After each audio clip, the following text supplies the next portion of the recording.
In 1975, a South African minister boarded a military aircraft bound for Tel Aviv. He was welcomed in full honors, smiles, champagne, handshakes. Behind closed doors, Israeli officials showed him something rare, a possible nuclear weapons capability, a gesture of trust, a symbol of how far two countries had come, a partnership in the shadows. But 50 years later, those handshakes are gone. In their place, lawsuits, accusations of genocide, and an open war of words at the world's highest courts. This is the untold story of how South Africa and Israel went from quiet allies to bitter enemies.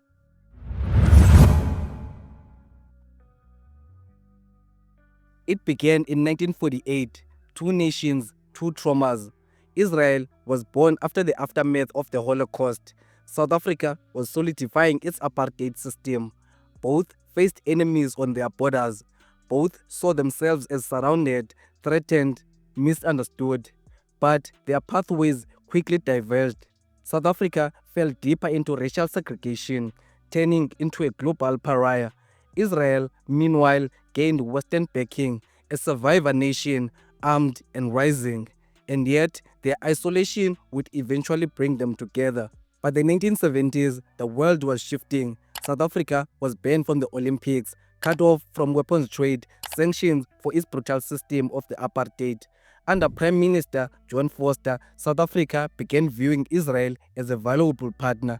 Israel, on the other hand, had problems of its own, surrounded by hostile neighbors, dependent on military innovation, hungry for diplomatic leverage. What followed was one of the most secretive alliances of the Cold War.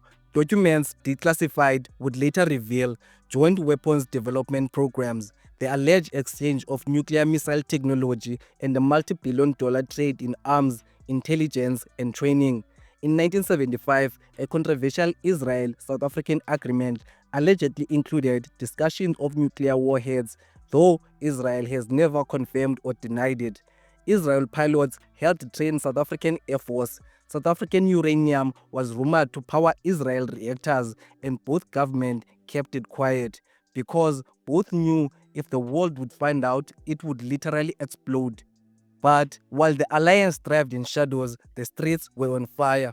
In Soweto, black students were gunned down for marching. In Gaza and the West Bank, Palestinians threw stones at armored vehicles. Two people, two struggles, and two governments linked by secrecy responded the same way, with force, with surveillance, with denial. But the people of the world were watching.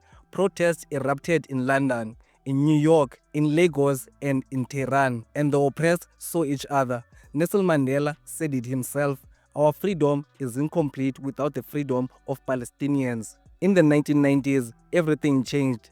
Apartheid fell. Mandela walked out of prison. The world cheered. South Africa was reborn. The release of Nelson Mandela and the fall of apartheid meant that South Africa re-entered the global community. And suddenly, Israel had a problem. Its old friend, now a democracy. Mandela and the ANC had long supported Palestinian cause, viewing it as a mirror of their own anti-apartheid struggle. While the West celebrated Israel's peace process, South Africa remembered who had stood by the apartheid. The new South African government downgraded ties with Israel, backed the PLO, and declared solidarity with Gaza. From that point on, relations began to sour. Fast forward to today, South Africa is no longer in Israel's corner, it's in BRICS, alongside Russia, China, and Iran. In 2024, South Africa took Israel to the International Court of Justice, accusing it of genocide in Gaza. Israel has violated the Genocide Convention by promoting the destruction of Palestinians living in Gaza, depriving them access to humanitarian assistance, and using starvation as a weapon of war. The courtroom was packed. The charge, mass killings of civilians. The accuser, a country once accused of similar crimes. Outside, in Cape Town and in Johannesburg, protesters waved flags of Palestinians. Inside parliament, ANC leaders condemned Israel's occupation of Gaza. And when the US condemned South Africa's case, South Africa stood firm. Donald Trump imposed sanctions on South Africa, hoping they drop their case against Israel. But so far, South Africa has not dropped the case. We've lived under apartheid. We know what it looks like.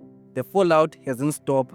Israeli media calls South Africa hostile. South African media calls Israel an apartheid state. Right-wing voices in the US speak of white genocide in South Africa, while South Africa speak of genocide in Gaza. Both nations accuse each other of selective morality.